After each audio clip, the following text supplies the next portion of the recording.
গল্পের আসর বা অগ্নিরা চ্যানেলে আপনাদেরকে স্বাগত জানাচ্ছি। আমরা ছিলাম হুমায়ুন আহমেদের লেখা অপেক্ষাতে। সন্ধ্যা মিলিয়ে গেছে। ঢাকা শহরের রাজপথগুলোতে হলুদ বাতি জ্বলতে শুরু করেছে। যে কোনো শহরকে সবচেয়ে কুৎসিত দেখায় সন্ধ্যাবেলা। তখন প্রকৃতি তার আলো নিভিয়ে দেয়, মানুষ তার আলো জ্বালাতে শুরু করে। প্রকৃতির শেষ আলো স্মৃতি মাথায় থেকে যায় বলেই মানুষের আলো অসহ্য বোধ হয়। শোভন বলল, সোডিয়াম ল্যাম্পের আলো কি জঘন্য দেখছিস? ইমন বলল, হুম। সবকটা সোডিয়াম ল্যাম্প ইট মেরে ভেঙে ফেলতে পারলে ভালো হতো। ইমন হাসল। শোভন ভাইয়ের কথা শুনতে তার খুব মজা লাগে। তারা বসে আছে কলা বাগানে বাস স্ট্যান্ডের লাগোয়া শিশু পার্কে। শিশুরা কেউ নেই, কখনোই থাকে না। বিচিত্র ধরনের মানুষরা আনাগোনা করে। ঠোঁটে গাঢ় করে লিপস্টিক দেওয়া 15-16 বছরের একটা কিশোর কয়েকবার তাদের সামনে দিয়ে ঘুরে গেল। ইমন বলল, শোভন ভাইয়া, চলো উঠি। এই পার্কে একটা পাগল থাকে, খুবই ভয়ঙ্কর। ছুরি নিয়ে মানুষ তাড়া করে, কয়েকজনকে জখম করেছে। শোভন বলল, আমাকে করবে না। পাগলরা মানুষ খুব ভালো চেনে। ওদের সেন্স কুকুরের মতো। গন্ধ শুকে বলে দিতে পারে কার কাছে গেলে মহাবিপদের সম্ভাবনা।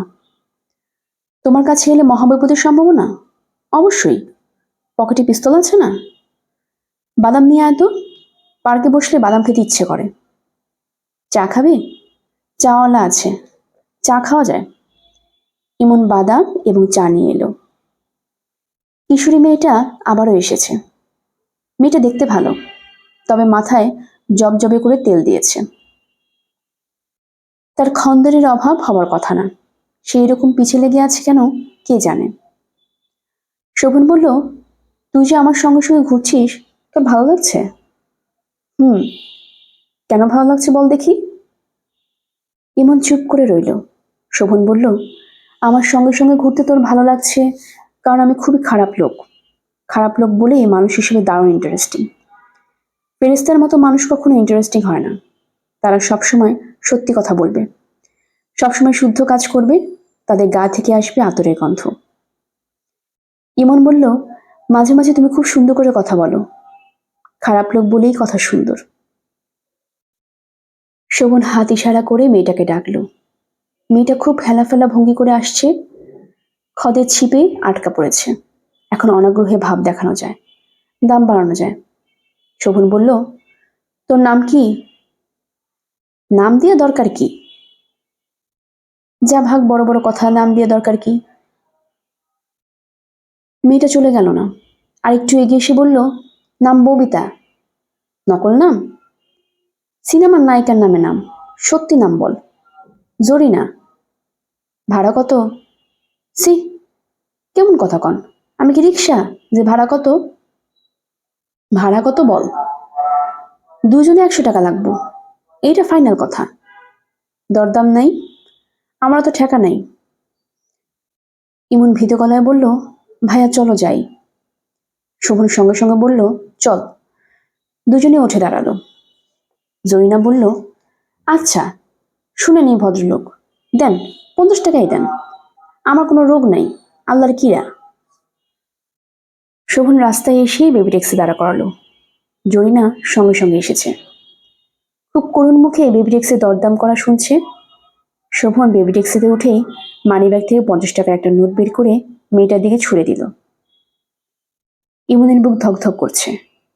সে মোটামুটি নিশ্চিত ছিল শোভন ভাইয়া মেয়েটাকে বেবি ট্যাক্সিতে তুলে নেবে এবং চলে যাবে পুরনো ঢাকার বোর্ডিং হাউসে। এখনো ইমনের শরীর কাঁপছে। এখনো তার বিশ্বাস হচ্ছে না যে মেয়েটাকে তোলা হয়নি। ইমন? হ্যাঁ? যত দিন যাচ্ছে তোর মাথা তত খারাপ হচ্ছে, তাই না? হ্যাঁ। এখনো সে পুরোপুরি বিশ্বাস করে আছে যে তোর বিয়ের রাতে তোর বাবা ফিরে আসবে। হুম।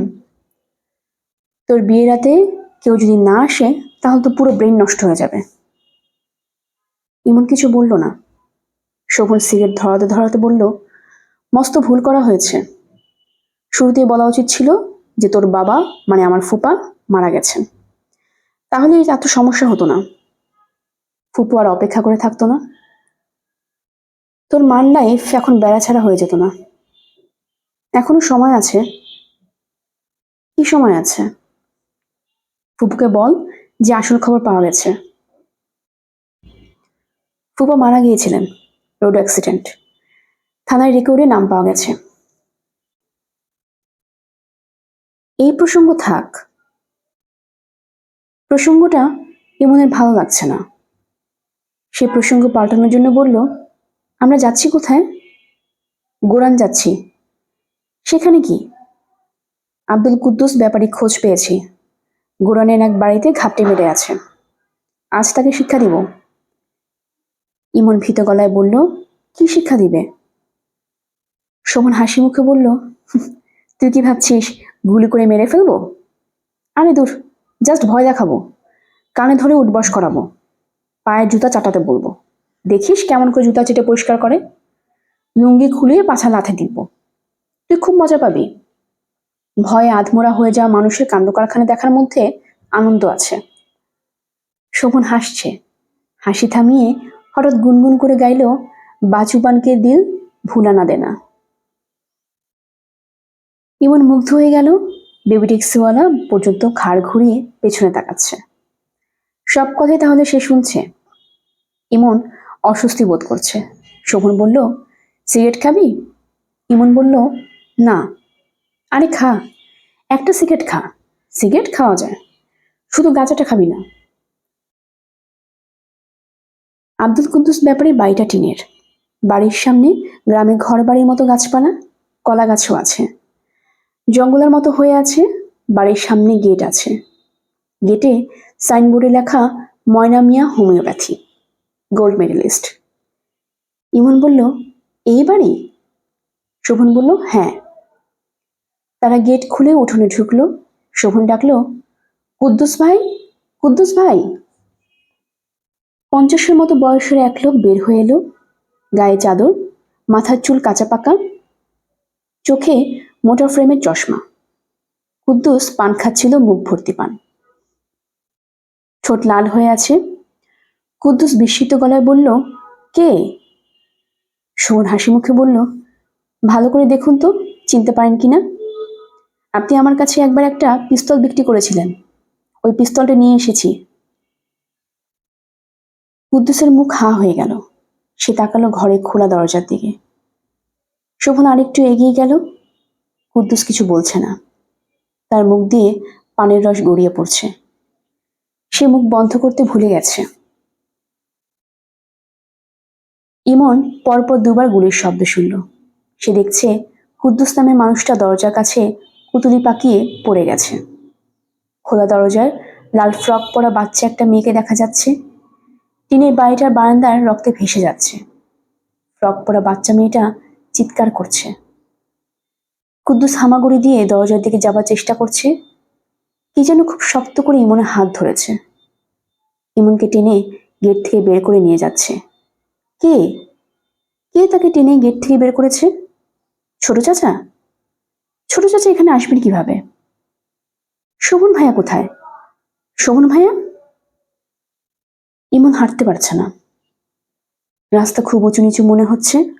বমি আসছে। ইমন বমি করতে শুরু করলো। কে যেন তাকে টেনে বেবি ট্যাক্সিতে তুলেছে। কে? ছোট চাচা? ছোট চাচা, তুমি আমাকে শক্ত করে ধরে থেকো, আমি মরে যাচ্ছি। পুকুরে সাঁতার কাটার সময় তুমি আমাকে যেমন শক্ত করে ধরে রেখেছিলে, ঠিক সেইভাবে ধরে থেকো। এত ঠান্ডা লাগছে কেন? ইমন, ইমন। ইমন তাকালো। তাকে ধরে শোভন বসে আছে, কিন্তু সে শোভনকে চিনতে পারল না। ইমন ভীত গলায় বলল, কে? তোকে বাসায় রেখে আসি, এরকম করছিস কেন? পানি খাবি? হ্যাঁ, পানি খাবো। বেবি ট্যাক্সিওয়ালা বলল, ওনার কি হয়েছে? শোভন বলল, জানি না, মাথায় পানি ঢালেন। শোভন বেবি ট্যাক্সি থামিয়ে ইমনকে নিয়ে নামলো। এক বেবিতে করে যাওয়া যাবে না, বেবি বদলাতে হবে। ইমনকে পানি খাওয়ানো দরকার। খুবই আশ্চর্য ব্যাপার যে ইমন তাকে চিনতে পারছে না। ইমন, ইমন। জি। বেশি খারাপ লাগছে? না। চল বাসায় যাই। বাসায় যাব না, আপনি দয়া করে আমাকে ছোট চাচার কাছে নিয়ে যান। দরজা খুলে দিলেন সুরাইয়া। ইমন দরজা ধরে একা দাঁড়িয়ে আছে। সুরাইয়া আতঙ্কিত গলায় বললেন, ইমন তোর কি হয়েছে? তুই এভাবে তাকাচ্ছিস কেন? ইমন তীক্ষ্ণ দৃষ্টিতে মার দিকে তাকালো এবং মাকে চিনতে পারল না। ইমন হাউমাউ করে কেঁদে উঠল। সুরাইয়া ইমনকে ধরতে গেলেন, ধরার আগেই সে মেঝেতে পড়ে গেল। সে হামাগুড়ি দিয়ে এগোবার চেষ্টা করছে। সুরাইয়া তীক্ষ্ণ ও তীব্র গলায় বললেন, কি হয়েছে? আমার ইমনের কি হয়েছে? গল্পের আসরবাই অগ্নিলা চ্যানেলে আপনারা শুনছিলেন হুমায়ুন আহমেদের লেখা অপেক্ষা। আজ ছিল এর 20তম পর্ব। আমাদের গল্পটা আপনাদের কাছে ভালো লেগে থাকলে সাবস্ক্রাইব করে পাশে থাকবেন, বন্ধুদের সাথে শেয়ারও করবেন। সবাই ভালো থাকবেন, ধন্যবাদ।